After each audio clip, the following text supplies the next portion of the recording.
ये यहाँ पे कब्र बनी हुई है दोस्तों इब्राहिम लोदी की, जो कि 21 अप्रैल 1526 में बाबर के साथ युद्ध में जिनका जो बाबर की फौज के जो सैनिक थे ये उन्हीं की बनी हुई है मूर्ति यहाँ पे जो बनी हुई है। तो इनको मैं आप लोगों को पास से दिखा देता हूँ। देखो आज की वीडियो दोस्तों थोड़ी ये वाली थोड़ी डाउन है क्योंकि मैं रोजे से हूँ और थोड़ी मेरी तबीयत भी ठीक नहीं है। यहाँ तक पहुँचने में मेरी थोड़ी हालत और डाउन हो गई क्योंकि धूप भी माशाल्लाह अच्छी खासी निकली हुई है। पहला युद्ध था दोस्तों पानीपत में जो हुआ था इब्राहिम लोदी और बाबर के बीच, जिसमें बारूद और तोप का इस्तेमाल हुआ था। हेलो दोस्तों, कैसे हैं आप? उम्मीद है सब खैरियत से होंगे। दोस्तों स्वागत है आपका आज की हमारी नई वीडियो में। दोस्तों आज मैं आप लोगों के लिए एक बहुत ही स्पेशल वीडियो लेके आया हूँ, बहुत ही ख़ास, क्योंकि अभी मैं हूँ पानीपत में मौजूद और पानीपत में जिस जगह मैं मौजूद हूँ उस जगह का इतिहास में बहुत ही बड़ा रोल है। जिस आदमी की मैं कब्र के पास में मौजूद हूँ उनका मैं आपको पूरी हिस्ट्री इसमें छोटी सी वीडियो में बताने वाला हूँ। अभी मैं आया हुआ हूँ इब्राहिम लोदी के मकबरे पे, जो कि पानीपत में स्थित है, और इनके बारे में जितनी नॉलेज मुझे पता है वो मैं सब आप लोगों के साथ शेयर करने वाला हूँ। तो वीडियो को बिल्कुल भी स्किप नहीं करना है, लास्ट तक वीडियो को देखना है। इब्राहिम लोदी जो थे दिल्ली सल्तनत के लोदी वंश के आखिरी बादशाह थे। इब्राहिम लोदी के जो दादा थे बहलोल लोदी, उन्होंने लोदी वंश की लोदी सल्तनत की जो है दिल्ली में स्थापना की थी। उसके बाद में सिकंदर लोदी बादशाह बने। सिकंदर लोदी के बाद में इब्राहिम लोदी बादशाह बने। बहलोल लोदी ने दोस्तों लोदी वंश की लोदी सल्तनत की स्थापना की थी दिल्ली में। आज मैं लोदी वंश के आखिरी सुल्तान इब्राहिम लोदी का मकबरा आप लोगों को दिखाने के लिए पहुंचा हूं पानीपत में, और अभी हम चल के देखते हैं कि ये किस हालत में है।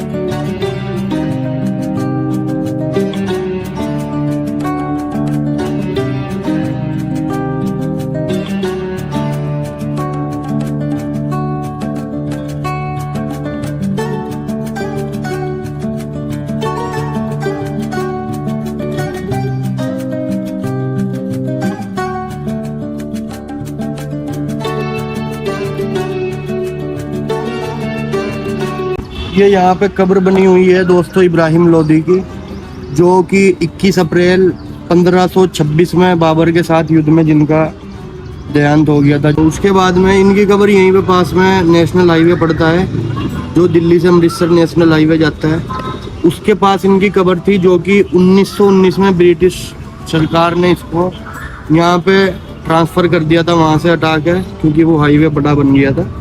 तो अभी ये यहाँ पे स्थित है पानीपत में।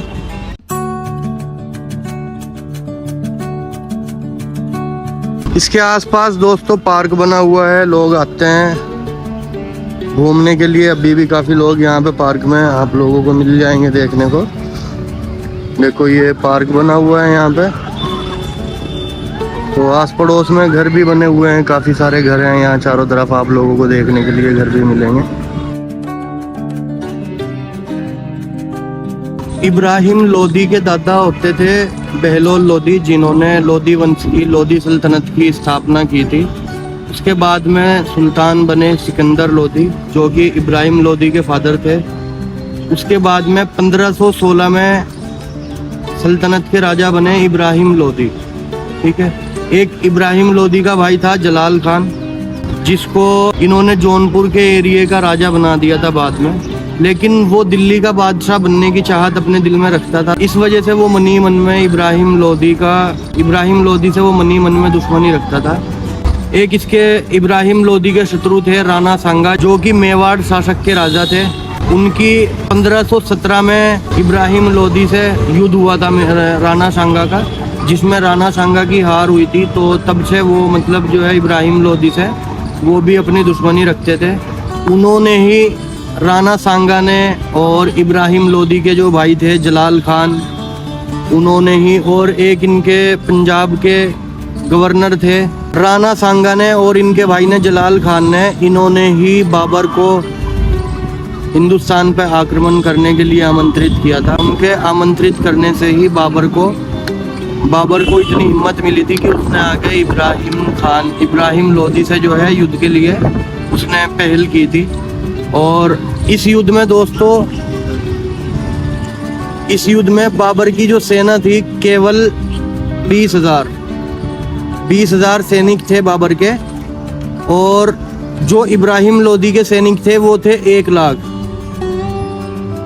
जब भी बाबर ने इब्राहिम लोदी को युद्ध में हरा दिया था, जो कि 6 घंटे इनका युद्ध चला था, और 6 घंटे के युद्ध में बाबर ने इब्राहिम लोदी को मार दिया था।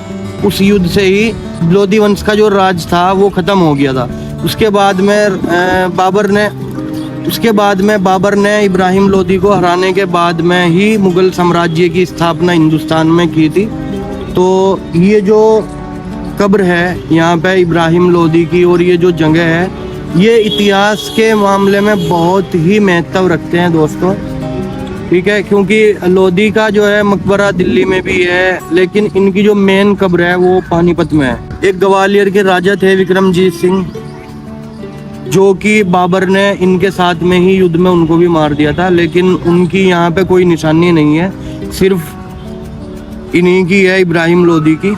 बाबर जो है दोस्तों अफगान के काबुल से आए थे, और उसके बाद में बाबर ने मुगल साम्राज्य की स्थापना की इब्राहिम लोदी को ख़त्म करने के बाद में। और फिर आपको पता है मुगल की जो सल्तनत चली है उसने काफ़ी लंबे सालों तक, 330 साल तक लगभग हिंदुस्तान पर राज किया है। जो बाबर की फ़ौज के जो सैनिक थे ये उन्हीं की बनी हुई है मूर्ति यहाँ पे जो बनी हुई है। तो इनको मैं आप लोगों को पास से दिखा देता हूँ, देखो, ठीक है दोस्तों। वो पहला युद्ध था दोस्तों पानीपत में जो हुआ था इब्राहिम लोदी और बाबर के बीच, जिसमें बारूद और तोप का इस्तेमाल हुआ था। दोस्तों कुछ स्टैचू लगे हुए हैं यही पार्क में जो कि उस लड़ाई को दर्शाते हैं, और बाबर की तरफ से पहली बार हिंदुस्तान में बारूद और तोप का इस्तेमाल हुआ था, जो हमें इसको देखने से पता चलता है। यही कारण था कि बाबर की फौज 20,000 होते हुए सामने उसने 1 लाख की फौज को हरा दिया था। खुद 20,000 होते हुए उन्होंने 1 लाख की अपने सामने जो उनके फौज थी उसको हरा दिया था। यही कारण था दोस्तों, क्योंकि उस युद्ध में बाबर ने आधुनिक हथियारों का और बारूद का, तोप का, इन सब चीज़ों का इस्तेमाल किया था। आप लोगों को आज की हमारी ये वीडियो कैसी लगी दोस्तों कमेंट करके ज़रूर बताना।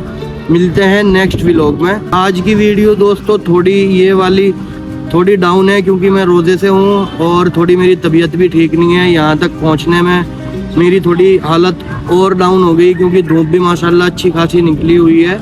तो इस वीडियो में आपको मेरी आवाज़ से थोड़ा लगेगा मज़ा नहीं आ रहा होगा, क्योंकि आप समझ सकते हैं मेरी कुछ खुद की कंडीशन ठीक नहीं है।